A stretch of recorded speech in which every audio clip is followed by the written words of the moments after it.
Buen día, hermanos, que el Señor les bendiga. Qué gozo poder estar con ustedes llevando a cabo una reunión más de la Iglesia Bíblica Sublime Gracia. Qué bueno, hermanos, es también poder concluir el libro de Romanos. Finalmente hemos concluido. Marcela Gándara diría: ha sido un largo el viaje, pero al fin llegué. Digo que es grandioso terminar este libro, hermanos, porque hemos sido testigos de muchas grandes verdades que se revelan en la Escritura. El libro de Romanos, dijo alguien, es lo más parecido a una teología sistemática. En él, es decir, en este libro, se revelan los grandes temas de la Escritura. Acá se discute acerca del carácter de Dios, la pecaminosidad del hombre, la justicia de Dios, la provisión a través de Jesús, la justificación, la redención, la elección, la maldición del pecado, los dos Adanes, el asunto de las misiones y al final del libro acerca de la unidad de la iglesia. Definitivamente, hermanos, este es un libro grandioso y aunque hemos discutido estas y otras verdades, lo cierto es, hermanos, que el gran tema de Romanos es el Evangelio. Quiero que ustedes tengan presente que la idea principal, a pesar de todo lo que discutimos a lo largo de estos 2 años, es el Evangelio. La idea principal de todo lo que Pablo ha discutido es justamente esto. En este libro, nosotros hemos sido testigos que Pablo ha magnificado el Evangelio. Él ha resumido aspectos prácticos acerca de él y él también ha manifestado su afán por compartir este glorioso Evangelio. Porque cuando un Evangelio es así de grande, lo menos que uno puede hacer es compartirlo. Y a la vez nosotros hemos sido testigos de cómo él ha transmitido este Evangelio a otras personas. Definitivamente, hermanos, Romanos marca el antes y después en la vida de alguien y marca el antes y después en la vida de las iglesias. No obstante, nuestra sociedad no es el reflejo de eso, ¿verdad? Hace 2 años tuve la oportunidad de visitar la ciudad de Las Vegas y ahí fui testigo de que Las Vegas es una ciudad bonita, es una ciudad que crece, pero es una sociedad autodeificada. Es una sociedad que necesita el Evangelio. Las ciudades grandes necesitan un Evangelio así de grande. Pero Las Vegas es solo el reflejo de lo que hay en nuestro mundo. Y frente a una crisis de estas grandes dimensiones, lo menos que uno puede hacer es hacer una reapropiación de la teología del siglo XVI y una reapropiación del contenido del Evangelio. Y eso es lo que hace el libro de Romanos. Ahora vamos a hacer un resumen del capítulo 1 al 16 y ustedes se van a dar cuenta acerca de las grandes verdades que hay contenidas entre los capítulos 1 al 16. Al final de este sermón, hermanos, yo quiero que ustedes tengan una imagen más grande del Evangelio y una imagen más grande acerca de lo que Dios ha hecho en la historia a través de Jesús. Pero también quiero que hagan una reapropiación de la teología del siglo XVI, porque hombres como Lutero, Wesley y Calvino nos muestran que cuando el Evangelio es bien aplicado, grandes cosas pueden suceder en nuestra sociedad.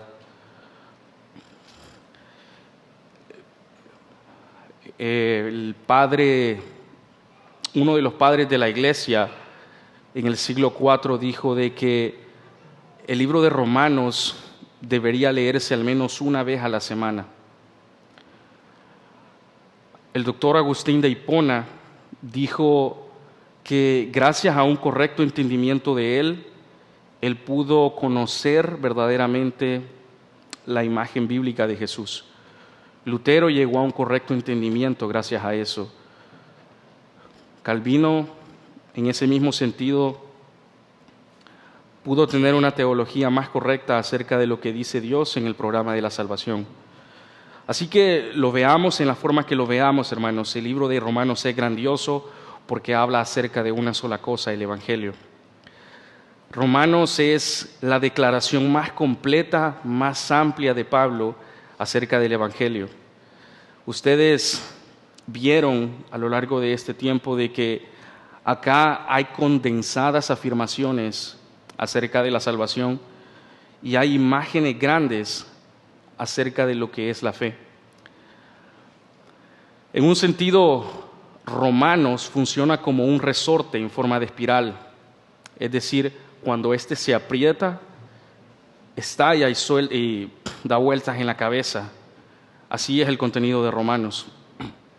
Así que ahora, hermanos, vamos a hacer un recorrido periférico entre los capítulos 1 al 16 y vamos a hablar acerca de 4 grandes verdades que hace el Evangelio. Pero antes de iniciar con eso, piensen por favor en qué grandes verdades ha hecho el Evangelio en sus vidas. Y cómo el Evangelio es grandioso para dar vida a la iglesia, para unir a personas improbables, para hacernos estar en reconciliación con Dios y para tener un correcto entendimiento acerca de la relación de Dios con Israel. Piensen en estas verdades mientras vamos a leer algunos textos que tenemos delante. Vamos a leer una cita al inicio, hermanos, y en esta cita se haya contenida la información de Pablo acerca de lo que es el Evangelio para él. Sin embargo, también vamos a estar leyendo otros textos en el libro de Romanos y quizás a veces nos vamos a remitir a otros libros para ver cómo estas verdades se juntan en el Evangelio. Así que por favor acompáñenme a Romanos 1:16 y vamos a leer qué es lo que piensa Pablo acerca de este gran Evangelio. De este versículo, hermanos, es que vamos a estudiar y se van a derivar 4 grandes cosas que hace el Evangelio, porque ese es el tema de Romanos, el Evangelio. Así que por favor acompáñenme a Romanos 1:16 al 17.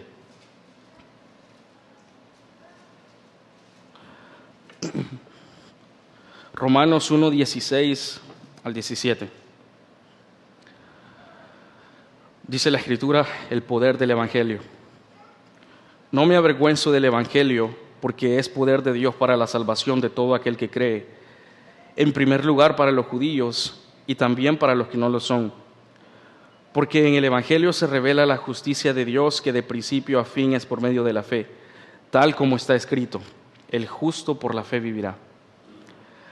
Oremos. Padre eterno Dios, autor de la vida,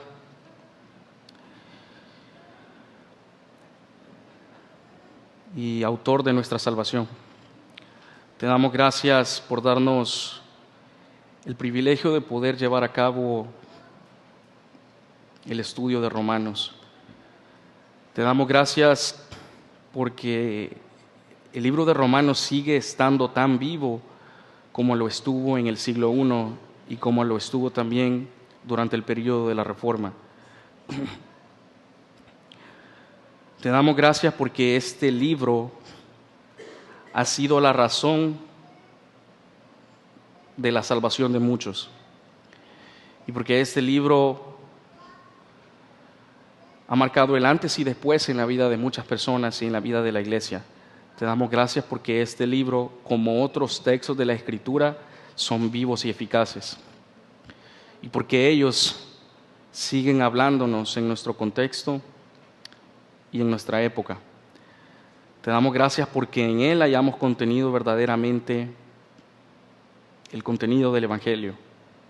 Te damos gracias por haber inspirado a Pablo y por haberle enseñado muchas cosas acerca de tu Evangelio, y porque al inspirarlo no solo le hablabas también a la audiencia de aquel siglo, sino también a nosotros y a otras personas de otras épocas. Ahora, Señor, rogamos y te pedimos que nos ayudes a considerar el contenido de este gran libro. Ayúdanos a ser agradecidos por tu Evangelio, a que el Evangelio dé forma a la forma en que vivimos, que dé forma a la manera en la que nos relacionamos. Te pedimos que este libro, esta enseñanza, Señor, nos haga tener una imagen más precisa de ti y de tu Evangelio. Te damos gracias por este tiempo, durante estos 2 años en el que has sostenido a tu iglesia y le has permitido conocer grandes verdades en este libro. Ayúdanos a aplicarlo y ayúdanos a ver qué hay contenido en él a continuación. Da ánimo al que está corriendo, levanta muertos y que tu Hijo sea glorificado. En el nombre de Jesús, amén. Alguna de las cosas que sabemos de Romanos es que este fue un libro escrito por Pablo. ¿Pero quién es Pablo? Les digo esto porque debemos familiarizarnos con el autor y la razón del por qué él escribió esto.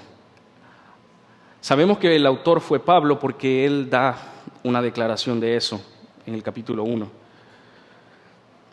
Y Pablo, antes de ser el apóstol para los gentiles, él fue un perseguidor de la iglesia. De hecho, nosotros encontramos en el libro de los Hechos algunas de las cosas que él hacía, y en algunas de sus cartas también él escribe las cosas que le hacía a la iglesia. No obstante, y por gracia de Dios, él pudo profesar al Señor Jesús como Señor y Salvador. Lo que sucedió como consecuencia de eso, hermanos, es que ahora, en lugar de perseguir a la iglesia, ahora él se iba a proponer a edificar a la iglesia. ¿A través de qué? A través de la composición de algunas de sus cartas. De Hechos 17, nosotros sabemos que la iglesia en Roma estaba establecida para el tiempo en que él escribió la carta.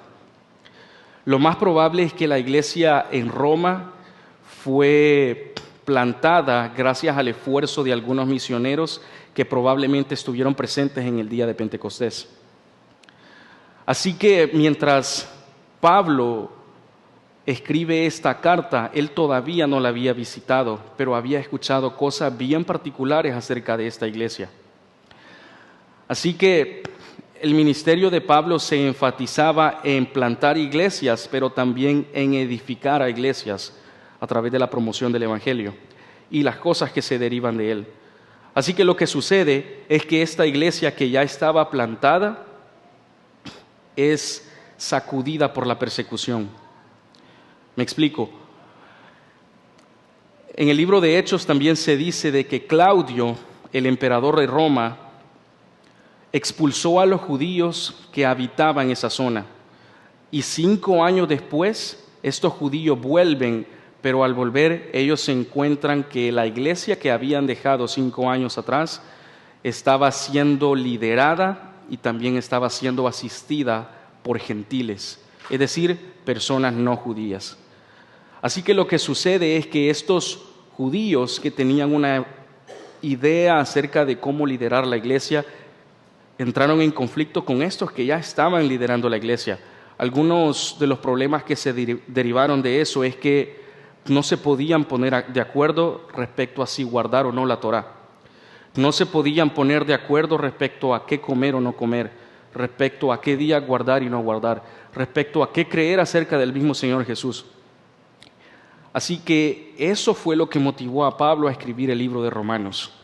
Él, quien no había visitado la iglesia de Roma todavía, escuchó lo que estaba sucediendo en Roma y escribe una carta con el Evangelio por defecto. Así que lo que uno encuentra en Romanos es una carta que tiene como contenido principal el Evangelio. Y quiero que hagamos una pausa en eso, porque al uno entender por qué él escribió la carta, uno entiende la magnitud y el poder del Evangelio. ¿Saben por qué? Porque al Pablo conocer los problemas que se estaban dilucidando en esta iglesia, él escribe una carta con el mensaje del Evangelio, porque él sabía que el Evangelio no solo es poderoso para salvar a las personas, sino también para poner las cosas en orden. De allí que en el libro de Romanos, hermanos, nosotros encontramos que Pablo magnifica en el Evangelio. Y de este Evangelio se derivan grandes verdades. Hace un par de minutos yo les pedí que pensaran en qué cosas ha hecho el Evangelio en ustedes. Porque Pablo estima que el Evangelio hace 4 grandes cosas en este gran libro. En este libro que ha cambiado la vida de muchos, que ha hecho que muchos procedan al arrepentimiento, que ha hecho que las sociedades cambien, y de eso nos da fe el siglo XVI. El Evangelio es tan grande que Pablo estima que hace 4 grandes cosas, y esos son los puntos que vamos a considerar ahorita, hermanos. Y de esta forma es como vamos a resumir el contenido de todo lo que se discute en Romanos. Así que si están tomando nota, miren que lo que vamos a ver ahorita es que en primer lugar el Evangelio revela la justicia de Dios. Eso lo vemos entre el capítulo del 1 al 4.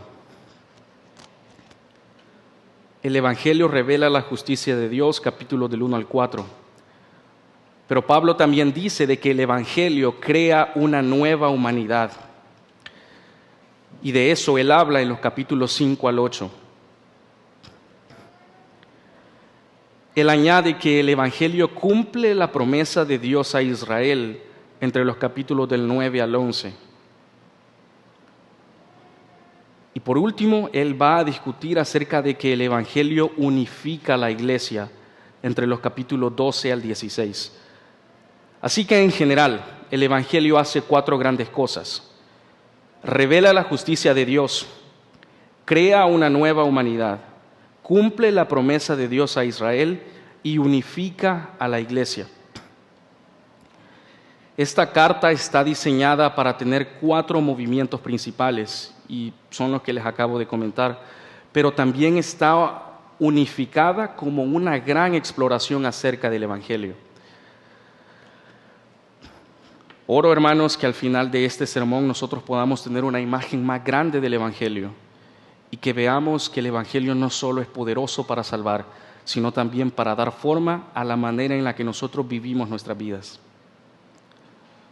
Así que veamos, entre los capítulos del 1 al 4, hermanos, el Evangelio revela la justicia de Dios.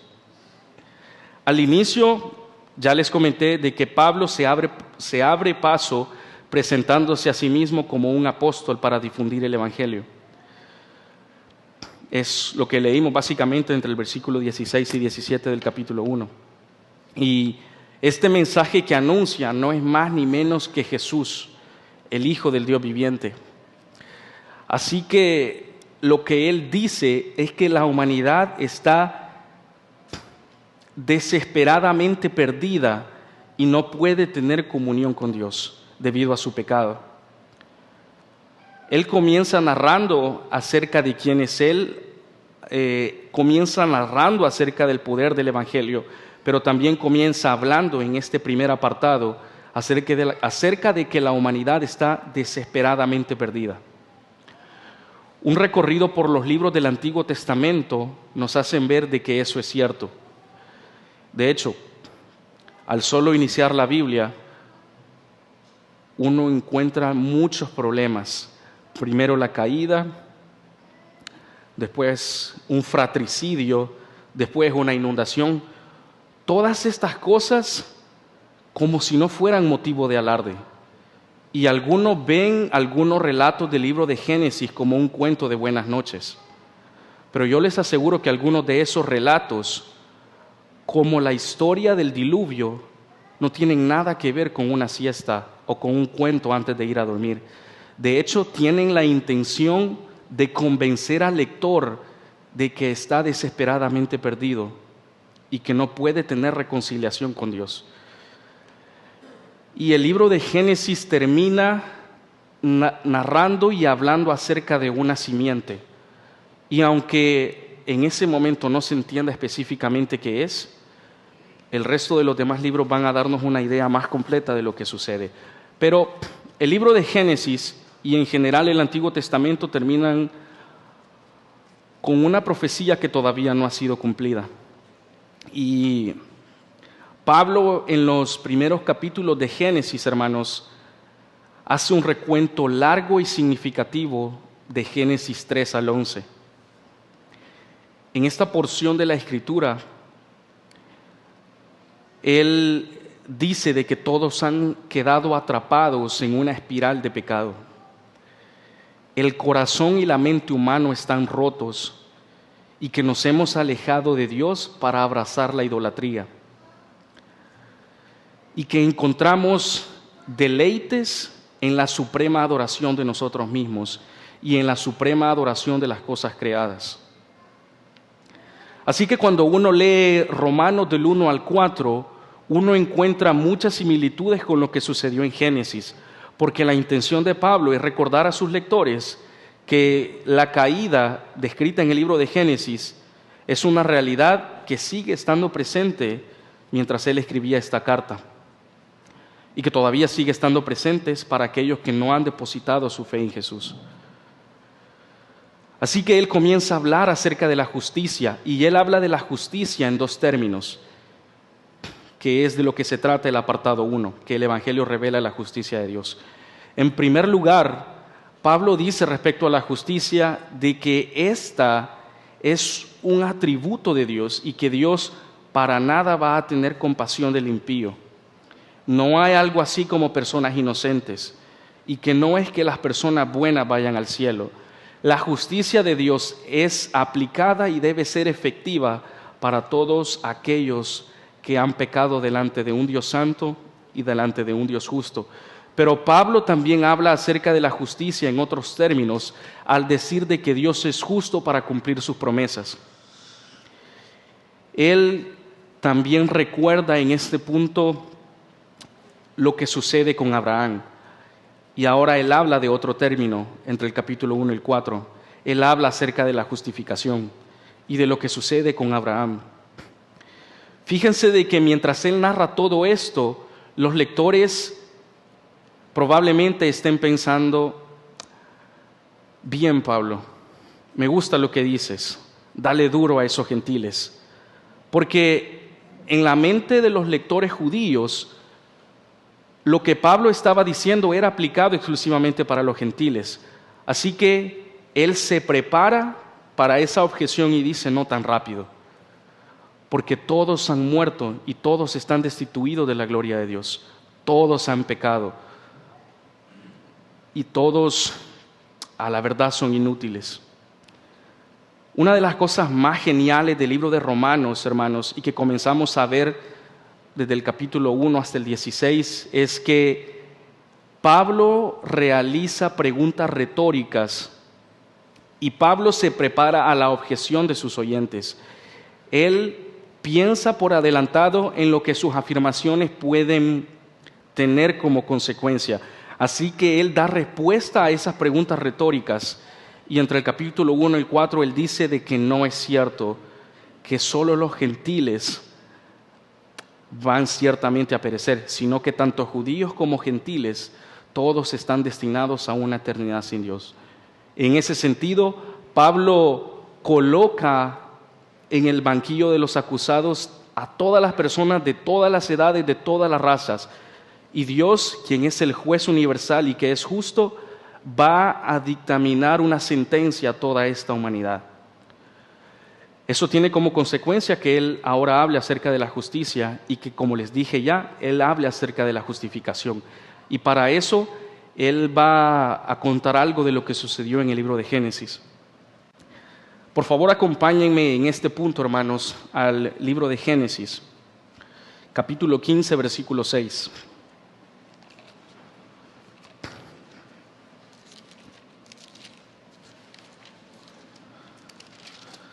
Aquí él va a dar forma al término de la justificación, y es una de las palabras mejor explicadas en este libro. Y él va a decirnos en lo que consiste esta justificación. Génesis 15, 6. Y Abraham creyó al Señor, y eso le fue contado por justicia. En este capítulo de Romanos, capítulo 4, él comienza a hablar acerca de la justificación y por eso es que él se remite al libro de Génesis y él acá comenta el ejemplo de Abraham. ¿Por qué comenta esto? Porque él no solo se prepara para las objeciones de sus afirmaciones y lo que esto puede tener como consecuencia en los oídos de sus lectores, sino que también se prepara porque algunos de sus lectores pueden pensar de que no es cierto lo que él está diciendo, porque Abraham fue salvo por sus obras. Algunos de estos judíos pensaban de que la salvación era alcanzada por el cumplimiento de la Torá. Él a eso responde que no es cierto. Y en la explicación del capítulo 4, él dice de que Abraham fue un hombre que le creyó a Dios y que eso le fue contado por justicia. Están sucediendo muchas cosas aquí. En primer lugar, los judíos dicen que la salvación es de ellos. Ellos casi han arrestado a la salvación de Dios, casi han hecho un monopolio de la salvación, pero también está sucediendo de que la salvación de la que ellos gozan es alcanzada por el mérito del cumplimiento de la ley y de la Torá. A esas dos cosas él responde que no en el capítulo 3, que todos han pecado, pero ahora en el capítulo 4 él está diciendo que la justicia de todas las personas es alcanzada a través de la fe por el Hijo de Dios. Y allí es donde él explica el ejemplo de Abraham. Básicamente él dice de que Abraham le creyó a Dios, hermanos, y que él pudo gozar de una relación con Dios y que él pudo gozar de la salvación de Dios por la fe. En primer lugar, la ley ni siquiera todavía estaba presente para el tiempo de Abraham. Así que, ¿cómo los judíos podían alegar de que la salvación es alcanzada por el mérito del cumplimiento de la Torá? Y además él está diciendo que no hay persona que sea capaz de cumplir a cabalidad con los requerimientos de la ley y la Torá. Él está diciendo que desde el inicio y desde la presentación del personaje de Abraham, todas las personas a la verdad han sido justificadas por la fe y ninguna de ellas ha sido justificada por el cumplimiento de la ley. Eso es un imposible, dice en otras palabras él. Nadie que manifieste sumisión al cumplimiento de la ley podrá ser salvo, porque todos aquellos que sean sumisos al cumplimiento de la ley para salvación están destinados a una perdición. De modo de que esto deja muchas preguntas. En un sentido, si nadie es capaz de cumplir la ley y si todas las personas están destinadas a la perdición, ¿cómo entonces una persona puede ser salva? A eso es a lo que va a dar respuesta en el siguiente punto. Pero antes de introducirnos a eso, hagamos un resumen de lo que hemos visto hasta ahorita en el libro de Romanos.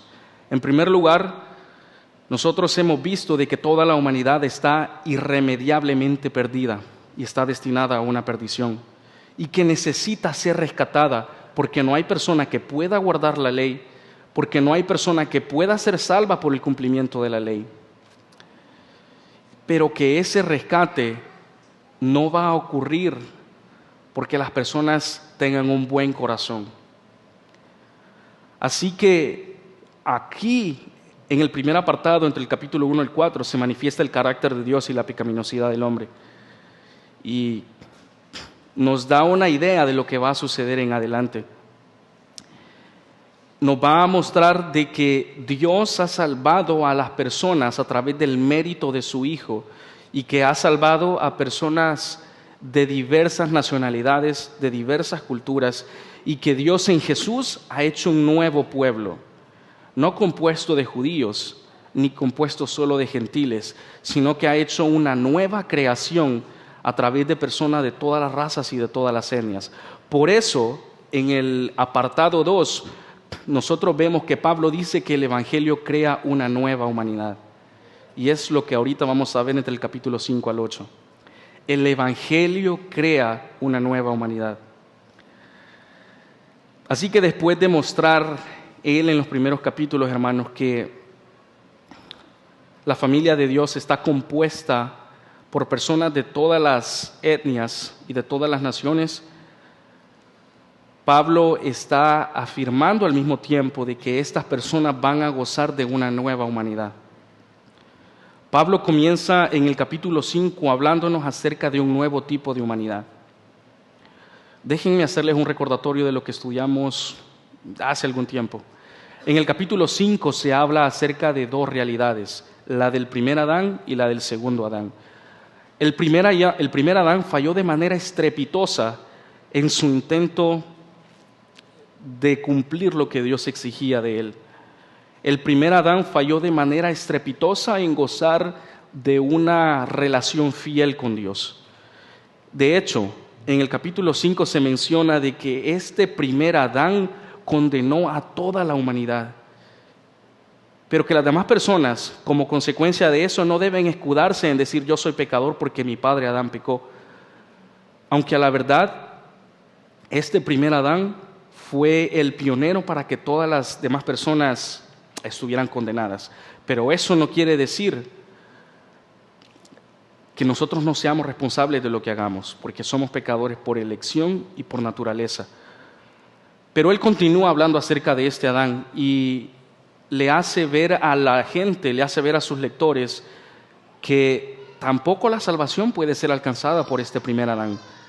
Se necesita la figura de un nuevo Adán o la presentación de un nuevo representante para la humanidad, porque nuestro primer representante, nuestro primer padre Adán, falló de manera escandalosa en el huerto. Así que en ese sentido, hermanos, Él hace la presentación de un nuevo Adán, quien es nuestro Señor Jesucristo. En esta etapa de Romanos, finalmente uno comienza a ver un cuadro más claro y casi comienza a ver la luz al final del túnel, porque todo lo que se discute en los primeros capítulos es una condenación. Y Pablo estratégicamente empieza así su carta para hacerle ver a las personas que ninguno tiene excusa. Así que ahora con la presentación de Jesús se abre la puerta para que uno comience a ver la luz al final del túnel y pueda ver de que verdaderamente sí hay salvación y que las personas, independientemente de su nacionalidad, pueden gozar de una relación con Dios a través de la creación de una nueva humanidad. Allí es que se habla de que el Evangelio crea una nueva humanidad. Así que vamos al capítulo 6, verso 11, hermanos, donde Pablo recuerda que los cristianos de Roma deben elegir seguir a Jesús y que eso significa dejar atrás a su antigua humanidad y dejar atrás al Adán pasado. Y de esta forma poder gozar de un nuevo estilo de vida y poder gozar de una nueva humanidad. Vamos a Romanos capítulo 6, versículo 11, por favor.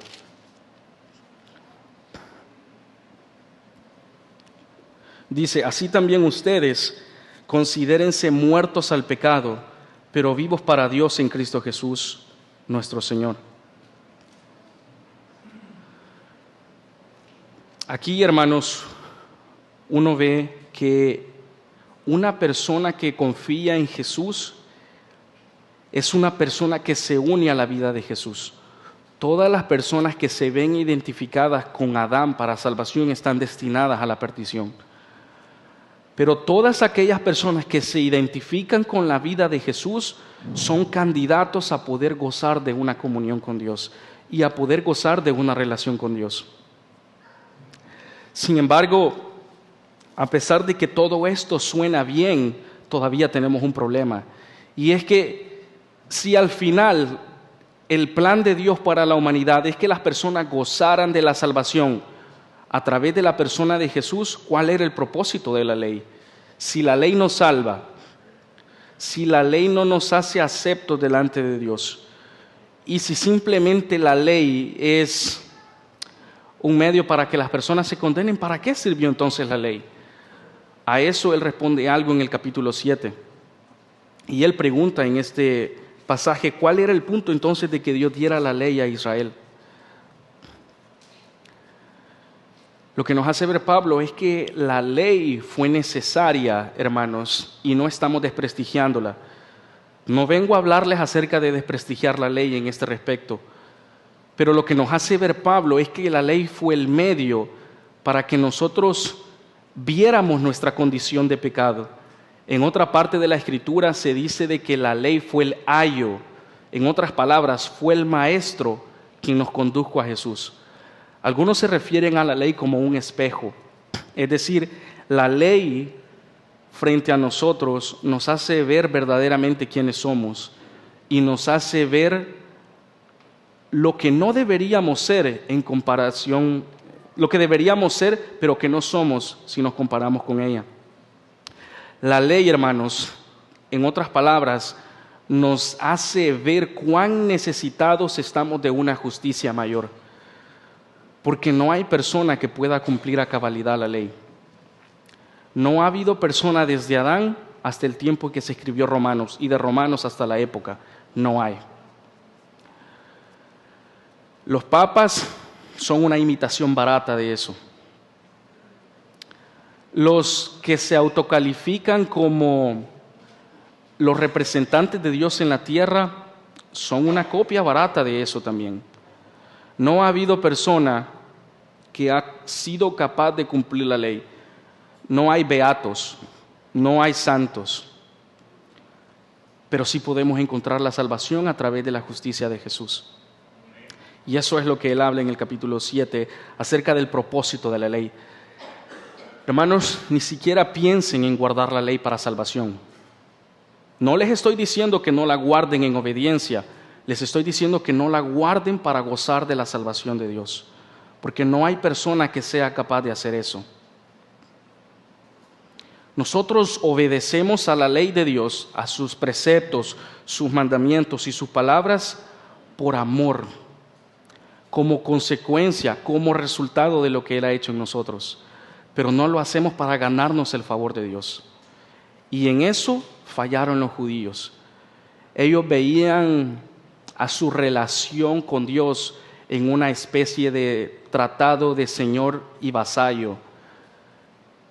En otro sentido, de que solo ellos eran el único pueblo de Dios en la tierra y secuestraron la salvación de Dios e hicieron un monopolio del programa de la salvación. Así que Pablo responde de que para eso sirve la ley y que no hay persona que pueda guardarla, que todas las personas son bienvenidas a la familia de Dios independientemente de su etnia, su lugar de origen.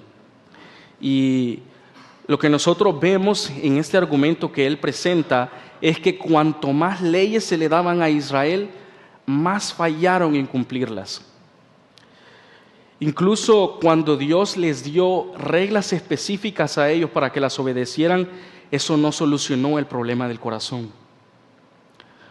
Y es que el gran problema de ellos, como de la humanidad en general, hermanos, es un problema interno, no estético. Esas manchas del pecado no salen con maquillaje. Se necesita una extirpación de lo que hay aquí adentro.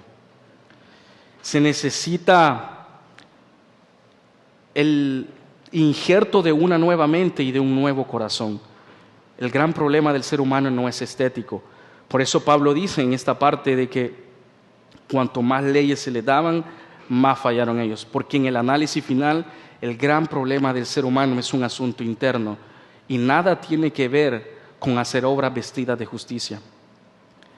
Y así llegamos al capítulo 8, donde aquí se presenta una solución a través de Jesús y a través del Espíritu.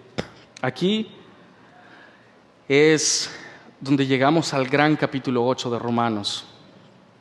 Es aquí donde vemos que a pesar de que seamos enemigos del pecado, no que el pecado ya pueda enseñorearse de nosotros, sino que a pesar que tenemos una lucha con el pecado, nada nos puede separar del amor de Dios.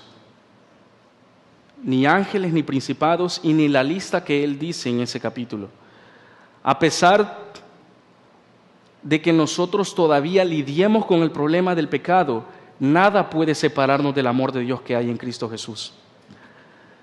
A pesar de que la realidad del pecado está presente, este ya no es más nuestro amo, pero sí nuestro enemigo. A eso Él dice de que nosotros debemos estar conscientes de quiénes somos y debemos ser sinceros con nosotros mismos pero que a pesar que pequemos, no nos mortifiquemos, porque Jesús ha pagado por nuestros pecados en la cruz. Pero casi Él está diciendo que nos examinemos, porque una cosa es luchar contra el pecado y otra es ser esclavo del pecado. Hermano, hazte esa pregunta en esta etapa del apartado 2. ¿Vives pecando de manera libertina o luchas contra el pecado? ¿Te gozas cuando pecas o lloras cuando cometes un pecado? Si tú lloras cuando cometes un pecado, déjame decirte que a pesar que todavía eres un pecador redimido, nada puede separarte del amor de Dios que hay en Cristo Jesús, porque Él ya pagó en la cruz. Así que, después de esto, y de explicar cómo entre el capítulo 1 al 8 se cumplió el propósito eterno de Dios a través de Jesús, ahora se hace la pregunta, entonces, ¿qué va a suceder con las promesas de Dios para Israel? Por eso, entre el capítulo 9 y el 11, que es nuestro tercer punto de este resumen, es que Pablo revela que el Evangelio cumple la promesa de Dios a Israel. Aquí sucede algo. Muchos de los lectores que estaban leyendo esta carta estaban entusiasmados, animados por las grandes verdades de Pablo, pero seguían haciéndose preguntas. Por eso es genial. Romanos es fantástico, hermanos, porque mientras él escribe, él se anticipa a las preguntas de sus lectores y da respuesta a eso. Y él piensa que sus lectores pueden concluir, entonces, ¿qué va a pasar con las promesas de Dios a Israel? Si decimos que la salvación no es alcanzada por descendencia étnica, ¿qué va a pasar con los israelitas? Porque lo que estudiamos ya en capítulo 4 y 5 es que la salvación puede ser gozada por los descendientes de la fe de Abraham, todas aquellas personas que tuvieron fe como Abraham, no los descendientes étnicos. Así que él se anticipa a estas preguntas y pregunta, entonces, ¿qué va a pasar con la promesa de Dios a Israel? Y este punto, hermanos, es maravilloso porque nosotros vemos de que Dios cumple sus promesas. Aquí se nos recuerda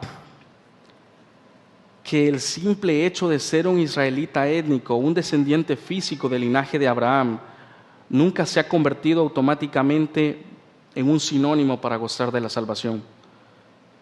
Aquí Pablo muestra cómo Dios siempre ha seleccionado a un subconjunto a través de la fe para hacer una nueva creación. Y en el capítulo 10 él se centra en el asunto presente de Israel. La razón por la que muchos israelitas fallan en su relación con Dios y por la que muchas israelitas rechazan a Jesús es porque están basando su relación con Dios en base a su desempeño en la ley. Y él dice, como consecuencia de eso, de que el futuro de Israel es seguro porque Dios va a salvar a un remanente fiel. Él pregunta en esta etapa de Romanos, ¿va a descartar Dios a su propio pueblo? Pablo dice de que no. Hay muchos judíos, incluido él mismo, hermanos, de que han reconocido a Jesús como el Mesías. Y también dice que aunque muchos todavía no lo hayan hecho, un día eso va a cambiar porque Dios va a salvar a su remanente. Aquí él indica también una advertencia contra los cristianos gentiles, porque probablemente esto que él está diciendo pueda ser sinónimo de orgullo para ellos. Porque se presenta el tema del olivo, y es que él dice que algunas personas piensan de que Dios ha quitado a Israel de ese olivo, lo ha cortado y que en su lugar ha puesto con hojas silvestres, ha puesto tirro para injertar a los gentiles. ¿Y es eso verdaderamente lo que Dios ha hecho? Él dice de que no. Pero que los cristianos gentiles no deben sentirse enaltecidos porque han formado parte de la familia de Dios y de que Dios ha rechazado a su pueblo, porque eso no es cierto. Así que él indica una advertencia contra esos cristianos gentiles que quizá como los judíos están secuestrando la salvación. Dios no ha rechazado a su pueblo. Él dice de que en un futuro Dios va a salvar a su remanente fiel, pero hace la advertencia de que los cristianos gentiles no se sientan orgullosos, porque la salvación vino por los judíos y que vino por medio de este pueblo, porque Dios tomó a este pueblo para que fuera su representante en la tierra y como consecuencia de eso que de ahí viniera nuestro Señor Jesús. A pesar de todo esto, Pablo dice de que un día Jesús va a reconciliar a su propio pueblo con él. Y aunque no ofrece ningún detalle acerca de cómo esto va a ser realizado, uno simplemente puede ver de que él deposita confianza en la mente de sus lectores para que ellos confíen que este rescate vendrá, aunque no se sabe todavía cuándo. Dios va a rescatar a la gente de su pacto, pero que no vas a tener a dos personas. Jesús no va a tener a dos pueblos como dos novias, sino que desde el inicio de los tiempos este pueblo siempre ha sido uno y que en el Nuevo Testamento se manifiesta como su iglesia. Y así, hermanos, entre muchas confusiones, muchas objeciones, muchos malentendidos, muchas disputas dentro de la iglesia, llegamos al cuarto punto de lo que hace el Evangelio, y es que éste unifica la iglesia. Luego de haber discutido eso, haber aclarado muchas preguntas, Pablo ve que todavía probablemente esté presente la realidad del pleito y que no haya unificación entre el pueblo judío y el pueblo gentil en la iglesia de Roma. Él se anticipa a esos conflictos que puedan estar derivándose de ser dos pueblos distintos y da una información y un contenido bien contundente acerca de lo que hace el Evangelio. Recuerden, al inicio les dije de que el Evangelio no solo es poderoso para salvar, sino también para edificar y unificar a la iglesia. El Evangelio da forma a la manera en la que vivimos, hablamos y nos relacionamos. Y el punto 4, entre los capítulos 12 al 16, es un reflejo de eso. Hermanos, unifica a la iglesia. Esta es la sección final de Romanos. Y lo que nosotros vemos aquí es que la familia de Dios está compuesta tanto por judíos como por gentiles, aquellos descendientes en la fe de Abraham, no aquellos descendientes étnicos. Y que esta nueva humanidad, esta nueva creación creada por el Evangelio, hermanos, va a tener como consecuencia de que la gente viva en unidad. Por favor, vamos a Romanos 12.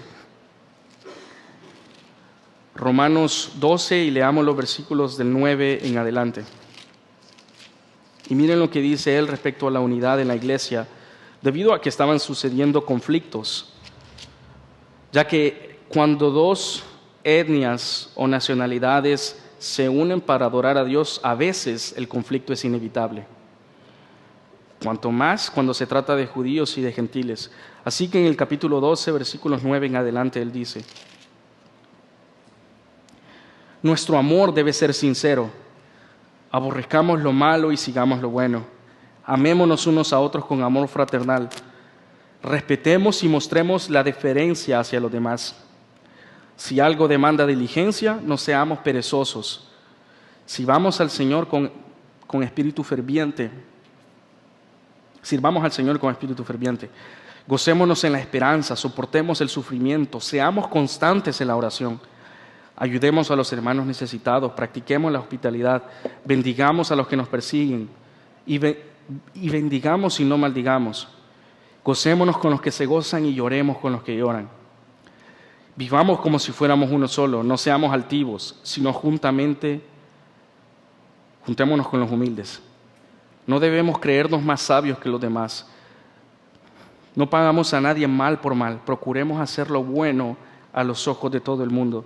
Si es posible y en cuanto dependa de nosotros, vivamos en paz con todos. El asunto es claro. La lectura, por supuesto, continúa respecto a lo que él está diciendo, pero el asunto es claro. Él dice en esta etapa de Romanos, hermanos, entre el capítulo 12 y el 16, que la unidad solo puede provenir a través de un compromiso con amor y perdón de los unos con los otros. Él usa estratégicamente el tema del amor porque él sabe de que el amor es el medio para unificar a las personas. Y si nuestras sociedades, hermanos, laicas, ven al amor también como un medio de unidad, ¿cómo no más nosotros? Uno ve que por toda la ciudad está esparcida esa frase, love is love, amor es amor. Porque en la idea del ser humano el amor es un medio para unificar a las personas.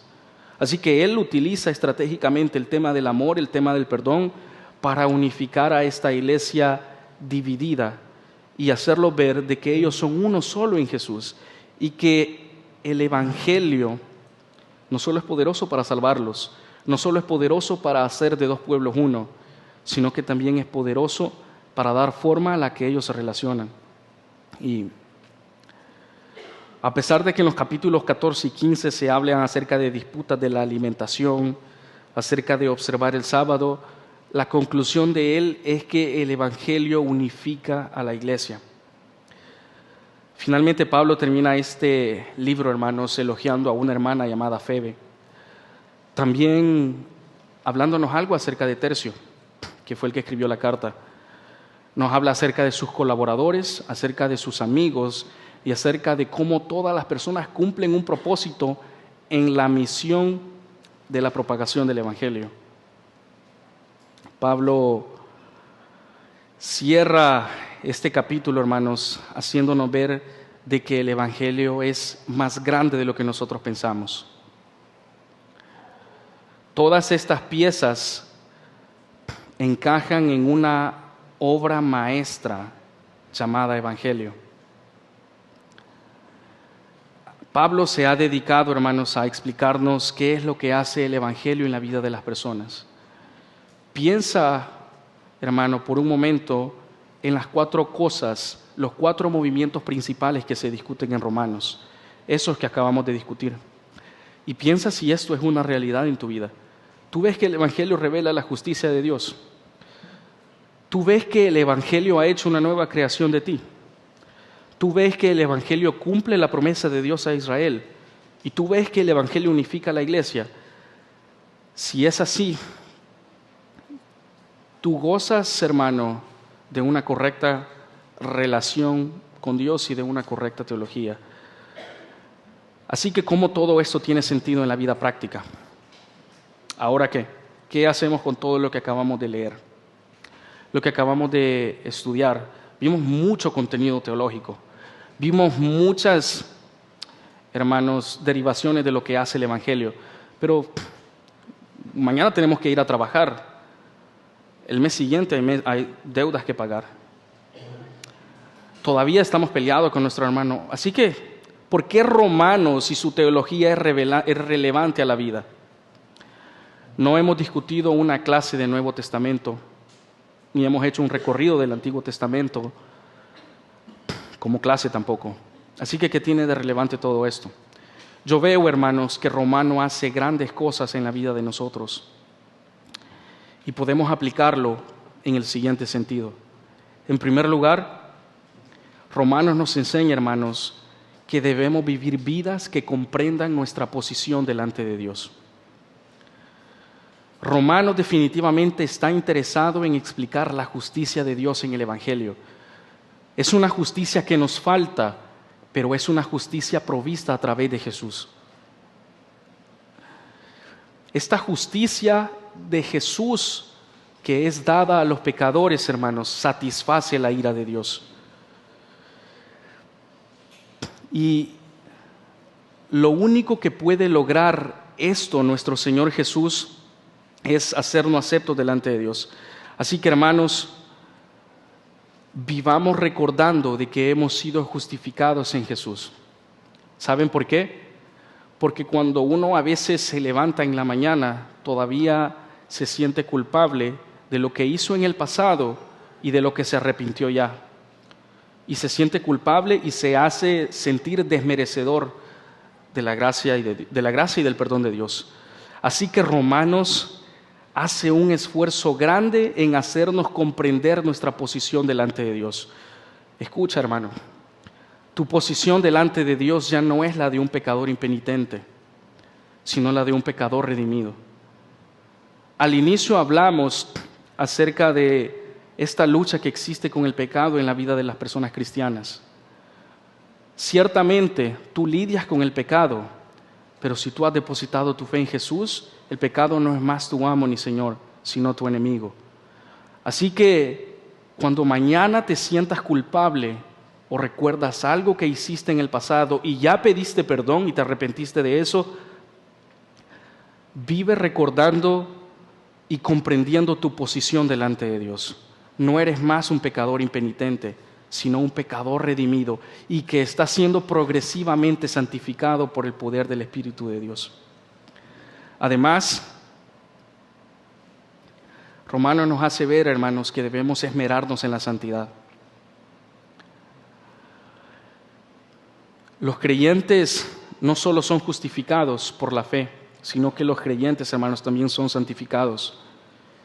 Y Pablo se ha esmerado en elaborar un argumento bien sólido respecto a eso. Y es que cuando nosotros creemos en Jesús, nosotros somos unidos a la justicia de Jesús. Eso quiere decir, hermanos, de que al estar nosotros unidos a la vida de Jesús, nosotros somos una nueva creación. Ustedes se dieron cuenta de que en los capítulos 6 y 7 hablamos acerca de eso, de que el Evangelio hace una nueva creación. Así que no solo vivas recordando quién eres ahora, gracias a Jesús. No solo vivas comprendiendo quién eres delante de Dios, sino que ahora esmérate por la santidad. Esmérate en recordar que eres una nueva creación. Y que cuando mañana te toque lidiar con personas que son pecadores e impenitentes, viva recordando que tú eres una nueva creación, que puedes responder apaciguamente a la ira y a los argumentos de otras personas que hieren contra ti.